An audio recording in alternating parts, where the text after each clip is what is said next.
Good afternoon. My name is Lisa Miller, and I am with the Trinity School of Medicine.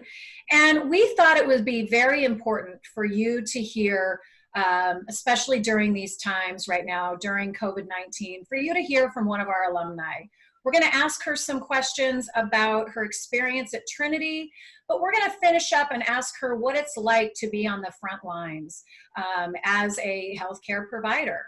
So with that, I'd like to say hi to Dr. Ali Laffoon. It's such a pleasure to have you with us today. Hey Lisa, thanks for having me. I'm always happy to help and talk to the prospective students about this on this virtual webinar, which is a new medium for us, but I'm sure we'll make it work. And I guess just to start with, just to give everybody a little background on you, can you tell us when you graduated from Trinity, what you're doing now, just kind of give us some, and where you're located. As Ms. Miller said, I'm Ali Laffoon. I graduated from Trinity in 2017, and then I began my residency in San Antonio at the University of Texas Health Science Center as a general surgery resident, and I'm currently a second-year surgery resident at that same program. Why did you decide Trinity was the right fit for you? I decided that Trinity was right for me based mainly on the size of the classes. I felt that the smaller class sizes would really help me make the most of my time studying at Trinity.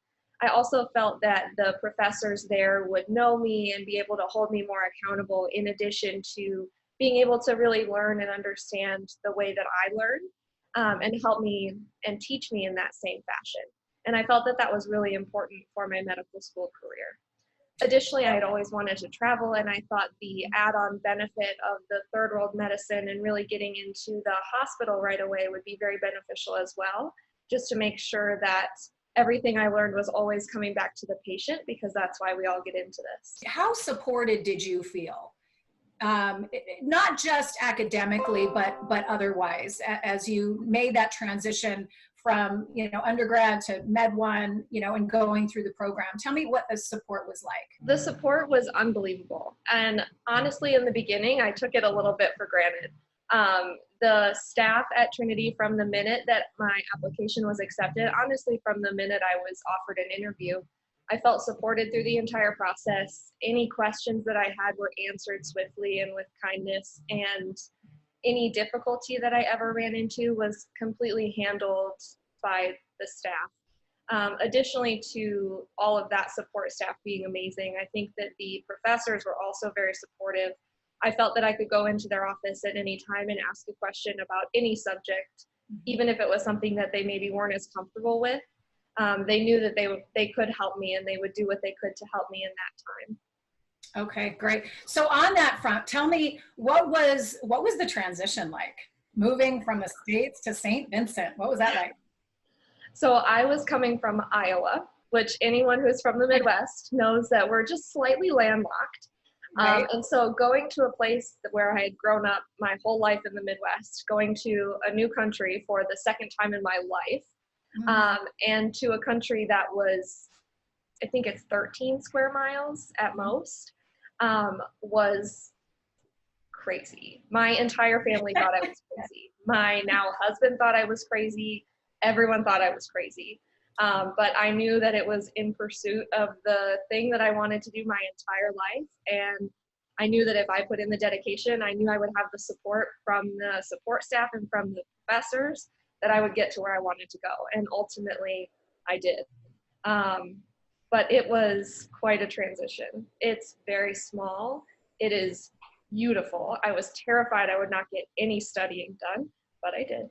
Tell us how it was for your husband, because, we do have a lot of students that will come down, they'll bring their spouse, they'll bring their family. So what was that part like what was it like for him? He had a great time. He had just finished, so we did everything kind of in a whirlwind. He had just actually taken, I think it was 15 or 16 credit hours over the summer semester to finish all of his classes to be able to come down with me. And 2 weeks before we went down to the island is actually when we got married. So we kind of just jammed all of life into about a month. But he really, really enjoyed it. He was looking for some peace and some solitude away from all of the studies that he had been working really hard on. So he definitely took that time and got a little acclimated. We ended up purchasing a car, which I think really helped him with his independence. He was able to go around as necessary, although, you know, it wasn't really a necessity because the vans are so great at Trinity that transport you everywhere that's necessary during pretty much any and all hours other than the nighttime hours. You know, we do. We have a second career, and a lot of students come down there with families. So, and you know, it's important to the student's success that their partner, their family are doing well too. So that's great to hear. I forgot to ask you why, or did you look at other Caribbean schools as well, or were you just focused on Trinity? I did look a little bit into other Caribbean schools, and honestly, the larger ones scared me a little bit. Coming from a larger university and not doing as well there as I knew I had the potential to do, really frightened me about going to another place where I was going to feel like just another number. And additionally, seeing their attrition rates really made me quite nervous. And so I was very apprehensive about Caribbean schools, actually. And finding Trinity was kind of like that, you know, the doors were all slamming in my faces, and then that lovely window opened, and it was thankfully Trinity, and it ended up being the best situation I could have ever researched enough for or looked for. It worked out really well for me.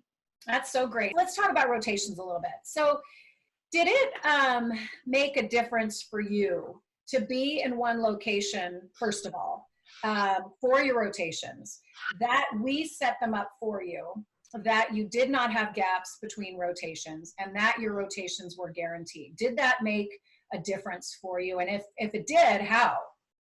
It was amazing. It caused us to be able to actually rent an apartment that was able to have our dogs so that my husband could visit with our dogs, because unfortunately we had to live apart for his job. He didn't have a job available in the city that I was in, but we were close enough that we were able to visit back and forth over the weekends. And it was really, really vital to not only my learning with everything that you said, having them be confirmed, having them have no gaps, having you all set them up for me, and being able to go directly straight through without really having to do all of the back work that y'all did.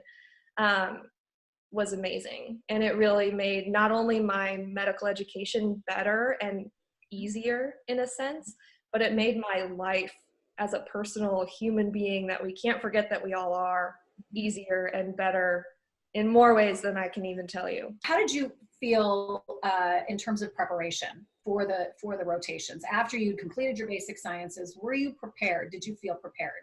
I was always at the same level, if not above, any and all of my peers that were with me on my rotations. In many of my rotations, I was with other students from other Caribbean schools. In one rotation, I was with other US medical students. And in another, I was with some DO students from the Illinois area. And in every instance and in every way, I was either at the same level or functioning at a higher level than they were. I never felt a step behind at all. Good. That's great. And you know what, speaking of that, let's kind of go back a little bit, because one of the things that, of course, you know that we do differently, and you alluded to it in the beginning, is that you get that immediate clinical experience at Milton Cato and some other community clinics. You want to tell us a little bit about what that was like for you? That was probably some of the greatest times that I had during my time in the Caribbean that wasn't on the beach. It was so educational, and it always made everything I was learning in the classroom, it came right back to how this was going to affect my future patients and my future practice. It really kept the reasons that I was doing all of this work and going through all of this and being called crazy by my family. It really solidified all of that to me, and constantly was reminding me of why I was doing what I was doing, and also really solidified all of the concepts and things that I was learning in the classroom. All of the professors that you have in class, some of them are also physicians at Milton Cato.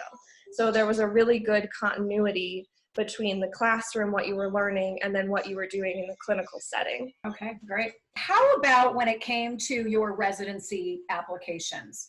Where did Trinity fit in there? Did did we assist you, support you with when it came to preparing for residency? Yes. Throughout the entire process, throughout my 3rd and 4th year of medical school, in my 4th year when I was really ramping up all of my application materials, Dr. Wilson was always in constant communication with me about what I needed to do for that application, the steps I needed to take, the amount of programs I needed to apply to, the brevity and the depth of the programs that I needed to apply to. She was constantly helping me with my personal statement, which to this day, it continues to be the most difficult part of the application. I just don't understand. It's like combining all of my life into one page. I just don't really know how to do that very eloquently. That's hard. But it's so difficult. But Dr. Wilson made everything very seamless. She was very blunt when I needed her to be blunt. She gave me the talks that I needed. She was very supportive when I needed support. She just knew what I needed and how I needed to go about all of these things to get a successful outcome. I couldn't have done it without her. Great. And did you feel, I know we've talked about this, but did you feel any kind of stigma, or were there any issues applying for residency, say, versus your U.S. counterparts? I did, actually, and I think that part of that is because I was going into surgery, and I think surgery as a field not only has a stigma against DO students, international medical graduates, women, to an extent, and I think that feeling that gave me even more of a drive to be successful, and really solidified to me that I was doing the right thing. I knew that I could do this. I knew that I was going to be successful no matter what it took, despite whatever stigma was there. Because I knew that I was prepared, and I knew that I was at or above the level of the people I was interviewing with, and I could portray that eloquently to my interviewers. Good for you. Okay, last question. What does your family think now? They have all changed their tune. I bet. My mother was actually one that was very apprehensive about me going to a country she had never heard of to attend medical school. And now she constantly, at the end of every phone call, tells me how proud she is and how glad she is that I did what I did, despite her kind of naysaying in the background there for a little while. But I think it was after my first couple trimesters down there, when I started to get my report cards, she started to change her tune a little bit. I think she realized what I had found and what I was looking for, and why Trinity fit the bill in almost every way for me, because of the support that I had, because of the faculty, the professors, the early time in the hospital. I think all of those things combined just really pushed me to be as successful as I was. That's great. I thank you so much for taking the time, like you always do, to meet with me today. Of course. I'm happy to do anything. Y'all gave me the open door to get what I wanted to get out of life, and I wouldn't be here without you. So I'm very thankful as well.